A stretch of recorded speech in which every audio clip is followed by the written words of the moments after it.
Assalamualaikum warahmatullahi wabarakatuh. Sebelum ni saya ada review sebuah wired gaming controller dari Fantech, iaitu Fantech Shooter. Yang mana saya merasakan Fantech Shooter ialah satu produk yang bagus, satu produk yang berkualiti tinggi, and saya recommend kepada siapa-siapa yang sedang cari wired gaming controller lah. Bila saya dapat tahu yang Fantech Malaysia officially bawa masuk satu wireless gaming controller iaitu Fantech Revolver WGP12 ni, saya merasakan satu tanggungjawab yang besar untuk saya review dan kongsikan dia punya kualiti kepada anda. Manalah tahu ini ialah wireless gaming controller yang anda sedang cari selama ni.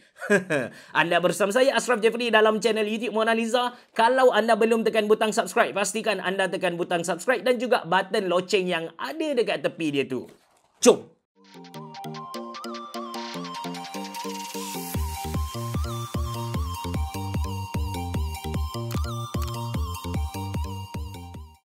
Dalam kotak Fantech Revolver WGP12 ni, kita ada satu micro USB to USB A. Ini dia punya kabel. Lepas tu kita ada satu receiver USB adapter. Dan kita ada gamepad tu sendiri. To be honest dengan anda, masa mula-mula tengok Fantech Revolver WGP12 ni, saya ada bad impression. Sebab kalau dari jauh kita tengok dengan mata kasar kita ni, kita akan nampak dia pakai plastik macam murah gitulah.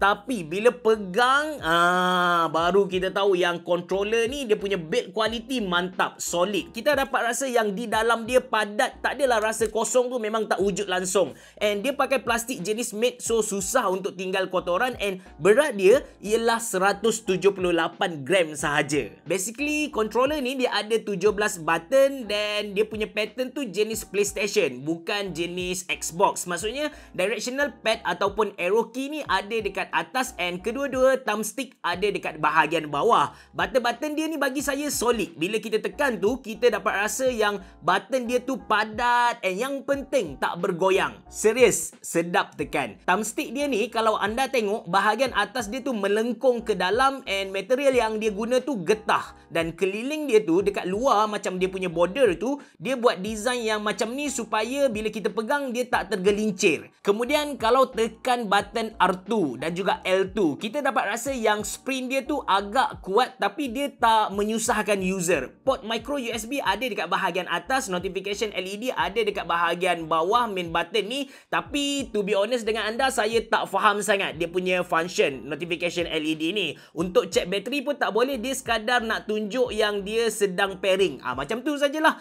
Yang menarik tentang Fantech Revolver or even Fantech Shooter yang saya review sebelum ni, PC atau laptop kita akan detect dia sebagai Xbox controller. Jadi setakat saya test memang tak ada isu langsung dari segi compatibility. Bila kita tekan button Fantech yang ada dekat tengah tu, dia akan keluar Windows Game Bar. Okey, untuk connect Fantech Revolver dekat kita punya laptop ataupun kita punya PC, senang babe. Kita just cucuk dia punya receiver USB adapter ni dekat kita punya laptop ataupun PC. Kemudian, kita tekan button Fantech yang ada dekat tengah ni. Kita tekan button ni bukan untuk pairing sebenarnya, tapi kita tekan dia untuk hidupkan dia.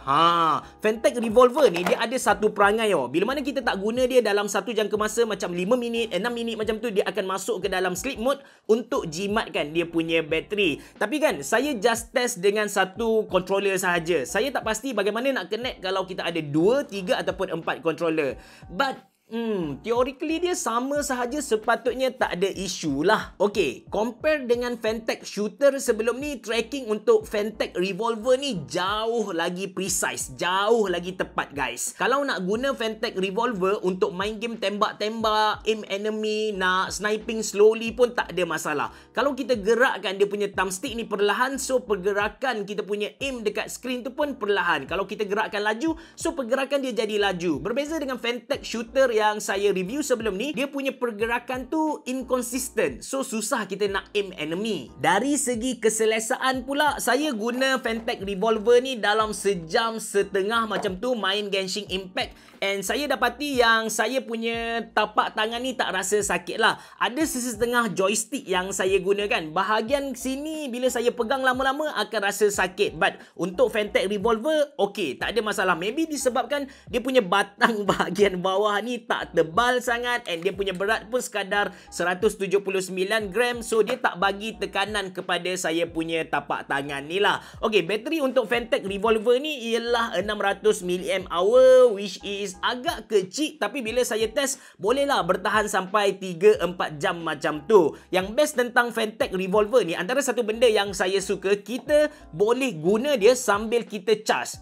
Bila kita connect micro USB ke kita punya laptop and kita cucuk dia punya receiver ni dekat kita punya laptop, dalam masa sama kita dapat guna dia. Itu yang terbaik. Yang terakhir, saya test Phanteks Revolver ni dapat guna tak dekat Android. So saya connect guna OTG dekat saya punya OnePlus 9. Saya boleh control dia punya home screen tu, boleh gerak kiri kanan, tekan enter dan sebagainya. Tapi untuk game-game yang saya test macam Rockman X Dive and Slash Legend, memang tak boleh. Memang tak boleh. Cuma kita kena faham yang penciptaan Phanteks Revolver Wireless Gaming Controller ni bukanlah untuk mobile gamer ataupun untuk konsol gamer. Dia diciptakan khas untuk PC gamer. So, as long as dia mampu deliver job dia dengan tujuan penciptaan dia, bagi saya dah terbaik Pada harga RM89 Malaysia, seriously, saya recommend anda untuk beli wireless gaming controller dari Phanteks ni. Terima kasih kerana menonton. Biar jumpa lagi.